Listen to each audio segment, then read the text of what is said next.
High বন্ধু, তোমরা কেমন আছো? শুভরাত্রি। ভাবলাম আজকে ভিডিও করব না, ইচ্ছা নেই। এই একটু বানাই, মনটা আনন্দে খুশি খুশি লাগছে তো। মনে পড়ে ডিআরএক্স, পুজোর পরে আমরা ঘুরতে যেতাম সিনেমা হলে, কুচবিহারে সিটি মলে মুভি দেখতাম। তোমরা সবাই, আবার আমি। কত সুন্দর দিনগুলো কাটছিল না ডিআরএক্স?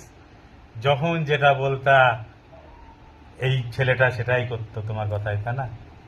হ্যাঁ, মনে পড়ে না পড়ে না? এরে মনে পড়ে না না এখন? এ তোমার বাস দিয়েছে তো না একটা সময়। তা আমি যদি বাস দিই, তুমি তো একটু কুঞ্চিত দিতে। কেউ যদি তোমার জন্য গলা জলে নামে, তার জন্য হাঁটু জলেও নামতে হয়। বুঝলে ডিয়ারেক্স? Hi bye, good night.